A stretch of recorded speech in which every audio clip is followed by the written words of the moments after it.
لیکن آج آپ نے استعفیٰ دے دیا، دیگر لوگوں نے استعفیٰ دے دیا، وجوہات کیا ہیں ان استعفوں کی؟ دیکھیے، سب کی وجوہات مختلف ہو سکتی ہیں. میری وجوہات تو بڑی آسان سی ہے کہ میں ایک بہت بڑی پارٹی نے مجھے ذمہ داری دی ہوئی ہے اپوزیشن لیڈر کی، اور یہاں سندھ میں آپ کو پتا ہے بڑی مافیا کے ساتھ مقابلہ ہے. کوئی 37 محکمے ہیں، سندھ گورنمنٹ ہے، اس کو پارلیمنٹ سے اسمبلی میں بھی باہر بھی، اور ابھی یہ لوکل گورنمنٹ کا آرڈیننس اس کے اوپر ڈیلیبریشن ہونی ہے. تو بہت بڑا کام ہے جو کہ ہمیں اسمبلی کے اندر کرنا ہے، اور ایک اپوزیشن لیڈر کا رول ہے اس کے اندر. اس حوالے سے بہت بڑی ذمہ داریاں تھیں، اور میں پہلے صدر بھی رہا ہوں، مرکزی نائب صدر بھی رہا ہوں، تو میں تو آلریڈی موجود ہوں. ہم نے کہا کہ بہتر یہ ہے کہ کوئی اور ساتھی جو اس وقت سمجھے نہ ہوں، سسٹم میں نہ ہو، تاکہ ان کو شامل کیا جائے، مزید انرجی پارٹی میں ڈال کر اس کو آگے بڑھا جائے. تو میں تو مطلب آلریڈی موجود ہوں، اور میں چونکہ میری مصروفیت اس طرف بہت زیادہ ہے. شیخ صاحب، جب آپ قائد حزب اختلاف تھے اس وقت بھی تو آپ سینئر نائب صدر تھے، اس سے تو آپ نے اس وقت تو استعفیٰ نہیں دیا تھا. دیکھیے، قائد حزب اختلاف تو میں ابھی بھی ہوں. میرا مطلب یہ ہے کہ اب ہم چاہتے ہیں کہ چونکہ ایک نئے طریقے سے شادی ہو رہی ہے، تو بہتر یہ ہے کہ کافی سارے لوگ، مطلب ہمارے پارٹی کے ساتھی بہت سارے ہمارے سندھ سے بھی بڑی بڑی شخصیات نے پچھلے دنوں پارٹی میں جوائن کیا ہے. ظفر علی شاہ صاحب نے پارٹی جوائن کی ہے، سائیں غوث علی شاہ صاحب نے پارٹی جوائن کی ہے. کافی بڑی تعداد میں جوائننگ ہوئی ہیں. تو ہم چاہتے ہیں کہ ان کے ساتھ لوگ بھی آئے ہیں، سابق MNAs MPAs. اب ہم چاہتے ہیں کہ ان کو عہدوں میں لے آئیں. تو بس کچھ نہیں، بچے الحمدللہ بھرپور طریقے سے مارچ کی تیاری بھی جاری ہے، مارچ بھی ہوگا. اور میں تو ویسے ہی ساتھ ہوں، میں تو ایک پولیٹیکل ورکر ہوں، اور میں تو ساتھ ہوں اپنی پوری سندھ کی جو ہماری تنظیم ہے، میں تو ساتھ ہی ہوں ان کے، کوئی ڈفرینس نہیں ہے. شیخ صاحب، آج علی زیدی صاحب اجلاس منتخب ارکان کا بلایا، تو آپ اس میں شریک ہونے جا رہے ہیں؟ نہیں جی، وہ تو شام کو اجلاس تھا. میں شہر سے باہر آیا ہوا تھا، اس لیے میں اس میں نہیں ہوں. میں شہر سے باہر آیا ہوا تھا. باقی ہماری ساری ٹیم موجود ہے، اور ہم ساتھ ہی ہیں، کوئی فرق نہیں ہے، پورے رابطے میں ہیں. لیکن شیخ صاحب یہ بات اتنی سیدھی نہیں ہے جیسے آپ بتا رہے ہیں شیخ صاحب. چلو ٹھیک ہے، ہم مان لیتے ہیں آپ کی بات درست ہے. یہ فرمائیں کہ اس وقت آپ بھی ایک مارچ آپ کا ہے اور ایک مارچ بلاول بھٹو صاحب، تو یہیں کہیں کلیش تو نہیں ہوگا کسی جگہ پہ؟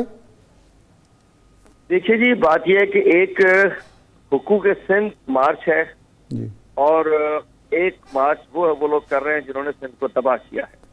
اور انشاءاللہ 26 تاریخ سے پاکستان تحریک انصاف کا مارچ کوٹکی ضلع سے سٹارٹ ہوگا، اور اس میں مخدوم شاہ محمود قریشی صاحب بھی تشریف لا رہے ہیں، آل دا وے ہمارے ساتھ ہوں گے، اور وفاقی وزراء بھی ساتھ جوائن کریں گے، سیکرٹری جنرل بھی اس کے اندر.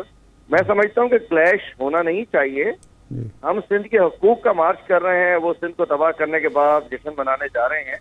تو انتظامیہ سندھ کی ہے، حکومت سندھ کی ہے، ان کی ذمہ داری ہے کہ اگر کہیں، کیونکہ روٹ کا ہم نے پہلے اناؤنس کیا ہے. ایک جگہ ہم لوگ ایک تاریخ ہے شاید پہلی یا دوسری، ہم ایک ہی وقت میں ایک جگہ اکٹھے ہو رہے ہیں. تو سندھ حکومت اور ان کی انتظامیہ کو چاہیے کہ پیپلز پارٹی کی ڈیٹ تبدیل کریں یا روٹ تبدیل کریں، نہیں تو ہم نے تو انشاءاللہ. ٹھیک ہے شیخ صاحب، بالکل ٹھیک ہے شیخ صاحب. علی زیدی صاحب جب سے آئے انہوں نے پارٹی کو چارج کیا، اس مارچ کا اعلان بھی کر دیا. آپ کے تعلقات اس مارچ کو لے کے اور دیگر معاملات کو لے کے آپ اور علی زیدی ایک پیج پر ہیں؟ جی بالکل، ہم ایک پیج پہ ہیں. مارچ کی جو آرگنائزنگ کمیٹی علی زیدی صاحب نے بنائی ہے، میں اس کا حصہ ہوں، اور الحمدللہ مارچ کے حوالے سے جو میٹنگز ہو رہی ہیں میں اس کا حصہ ہوں. اور انشاءاللہ مارچ سے پہلے، مارچ کے درمیان، مارچ کے بعد انشاءاللہ ہم ایک ساتھ ایک سٹیج پہ ہم. سعید غنی صاحب ہمارے شو میں تھے کچھ دن پہلے، وہ کہہ رہے تھے کہ علی زیدی PTI کو سندھ میں مزید تنزلی کا شکار کر دیں گے، مزید تباہ کر دیں گے. دیکھیے جی، کووں کے کوسنے سے گاؤں نہیں اجڑا کرتے. سعید غنی صاحب اپنی پارٹی کی فکر کریں، جنہوں نے سندھ کو ایٹ لگا دی، جن کی پارٹی کی وجہ سے سندھ میں بچیاں ہیرسمنٹ کے شکار ہو رہی ہیں، خودکشیاں کر رہی ہیں. ان کے قائدین نے 5 بھنڈ برادری کے لوگ مار دیے. الحمدللہ PTI ترقی کر رہی ہے، اور پیپلز پارٹی کو اس دفعہ ریپلیس کرے گی. نیکسٹ گورنمنٹ سندھ میں PTI کی ہوگی انشاءاللہ. شیخ صاحب، یہ فیصل واوڈا صاحب کی وجہ سے آپ قومی اسمبلی کے ایک سیٹ سے محروم ہوئے، پھر سینٹ کی سیٹ سے محروم ہو گئے. تو کیا یہ سینٹ کا ٹکٹ دینا غلط فیصلہ تھا آپ کے نزدیک، یا درست فیصلہ تھا؟ بس جی، یہ میں سمجھتا ہوں کہ اس وقت جب فیصلہ کیا تھا تو درست ہی تھا، لیکن ثابت غلط ہوا ابھی بھی ہے.